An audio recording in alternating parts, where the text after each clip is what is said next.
Assalamualaikum warahmatullahi wabarakatuh. Perkenalkan, nama saya Nikita Udri dengan NIM 1905110527. Di mana di sini saya perwakilan kelompok 1 akan membahas tentang pengertian filsafat bahasa, hubungan filsafat dengan bahasa, dan ruang lingkup filsafat bahasa. Saya ucapkan terima kasih kepada Profesor Dr. Hajah Hasna Faiza ARM selaku dosen pengampu mata kuliah filsafat bahasa.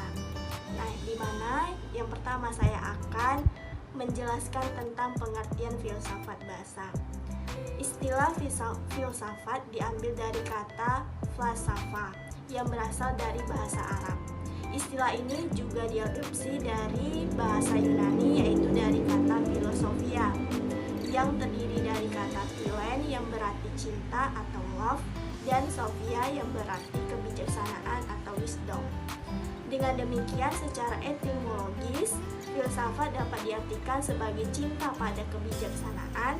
Jadi, orang yang belajar filsafat bisa diartikan sebagai orang yang memiliki cinta yang besar pada kebijaksanaan.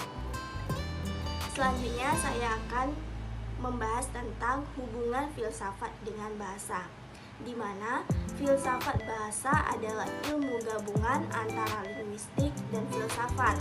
Filsafat bahasa ialah teori tentang bahasa yang berhasil dikemukakan oleh para filsuf sebagai usaha untuk memahami keilmuan yang bersifat konseptual melalui pemahaman terhadap bahasa. Bahasa dapat ditinjau secara fungsinya, yaitu sebagai alat komunikasi sehingga pesan manusia ke manusia lain dapat disampaikan. Berbeda dengan tinjauan dari segi struktur, fenomenologi, eksistensialisme, pragmatis, dan postmodernisme. Dengan bahasa, perubahan pada kehidupan manusia pun dapat berubah dari segi budaya, perekonomian, bahkan secara sosial. Kehidupan manusia pun tergantung pada penggunaan bahasa dalam mengungkapkan suatu keadaan di berbagai bidang, misalnya hijau berarti aman, kuning berarti hati-hati atau waspada, merah berarti berbahaya, sehingga harus siap siaga penuh.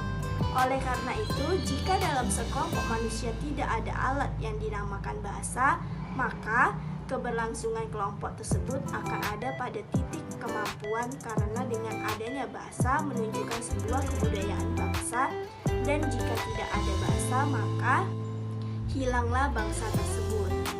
Uraian yang saya jelaskan tadi, maka bahasa dan filsafat memiliki hubungan dan relasi yang sangat erat.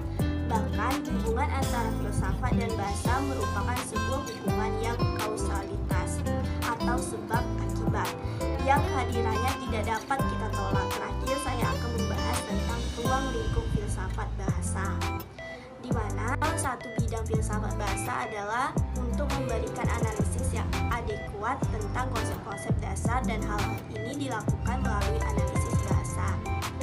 Di mana yang kedua, lingkup lain filsafat bahasa adalah perkenaan dengan penggunaan bagi tindakan manusia. Selanjutnya ada berdasarkan dengan teori makna dan dimensi-dimensi makna, di mana pembahasan tentang lingkup inilah filsafat bahasa memiliki keterkaitan erat dengan linguistik, yaitu bidang sistematis. Dan yang terakhir, cabang-cabang filsafat lainnya membahas hakikat bahasa sebagai objek material filsafat.